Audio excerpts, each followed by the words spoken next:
je ne vais pas commencer mon intervention par dire enfin, parce qu'on n'est pas au bout du rouleau. Alors, ce auquel nous avons applaudi en commission, c'est que cette voie est enfin explorée.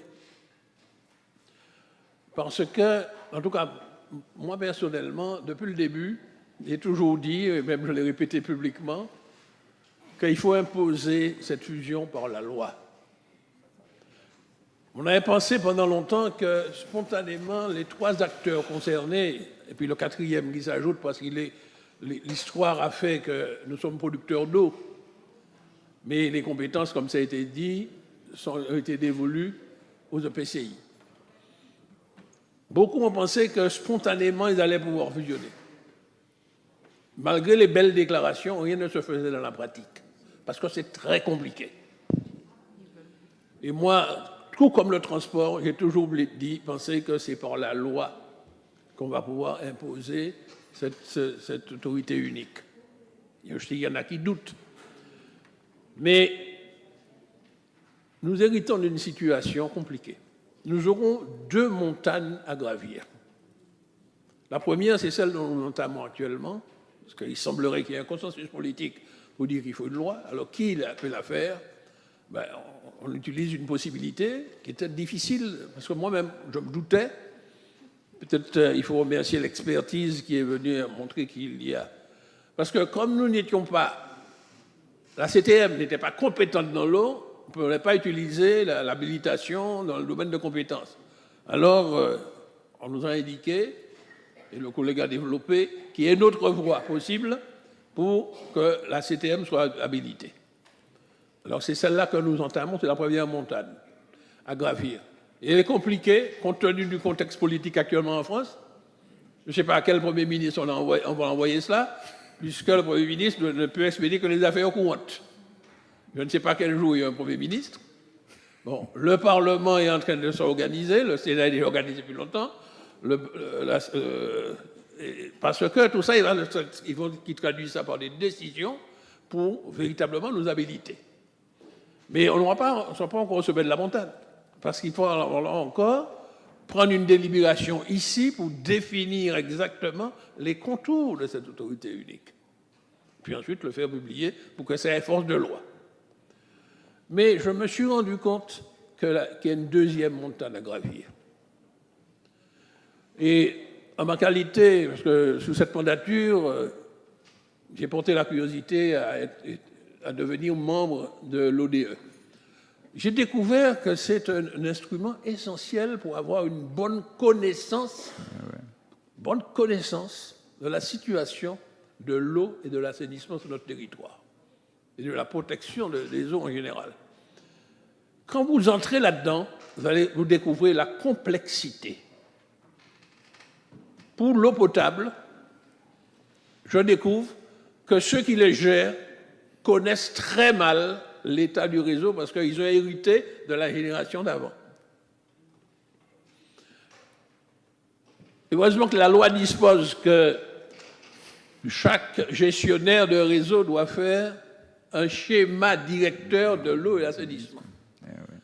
Les 3 EPCI ont lancé, depuis maintenant déjà au moins 4 ans, l'élaboration du schéma. Ils ont confié ça à des bureaux d'études qui ont énormément de difficultés pour arriver à les réaliser parce que l'état des lieux est mal connu. Les archives ont disparu, donc aussi bien à la CACEM, à Cap-Nord qu'à l'Espace Sud, ils sont en train de travailler pour connaître bien l'état du réseau. C'est mal connu, c'est pas très bien connu. Donc cette autorité unique va devoir faire un état de ce qui est, il sera transféré. Ça, c'est une autre partie de la montagne à monter. Dans quel état c'est? Donc il y aura tout un travail physique à faire, parce que quand on regarde ça de loin, on dit il n'y a qu'à. J'ai entendu pendant longtemps dire que c'est un problème financier. Or, nous apprenons que le financement est en place. Donc le problème est plus complexe encore que ça. Deuxièmement, cette autorité unique va hériter de gestion dont certaines déficitaires, les déficits, Et le collègue sait de quoi il parle, parce qu'ici, il y a également le fils de l'eau, et on échange souvent sur ça. Il va falloir fusionner tout ça. Et lorsqu'on fait une autorité unique, ça veut dire que l'autorité va devoir prendre en charge le passif.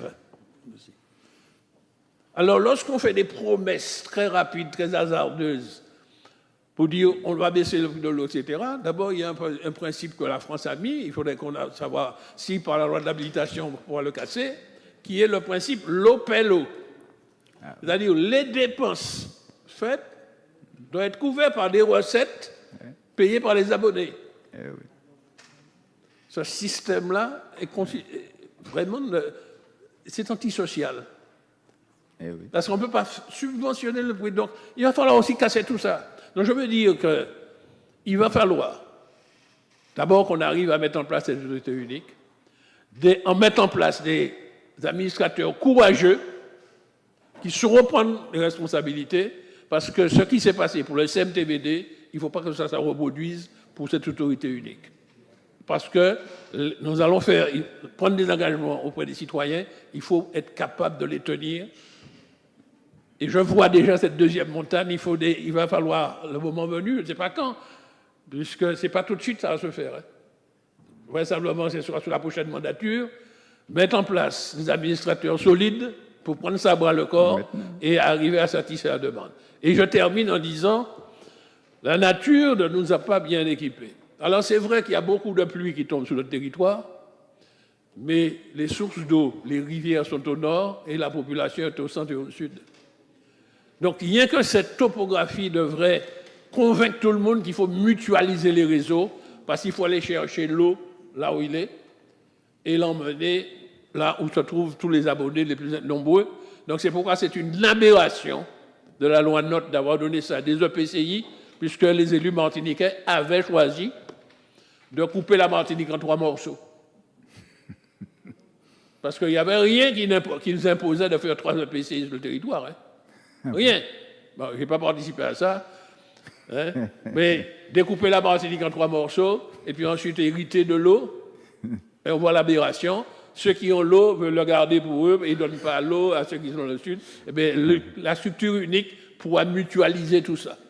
Je ne te donne pas de l'eau, je n'ai pas assez d'eau à tel endroit. C'est vraiment de l'enfantillage. C'est pourquoi je suis très enthousiaste.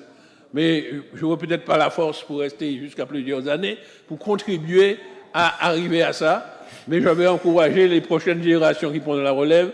Il va falloir s'armer de courage politique pour arriver à ce résultat, comme les générations d'avant, comme je veux citer M. Jean-Joseph, puisque l'histoire a retenu son nom, qui a su convaincre un certain nombre de maires de faire un syndicat intercommunal pour aller chercher l'eau dans le nord et la mettre dans le sud. C'est voilà le courage politique qu'il va falloir avoir.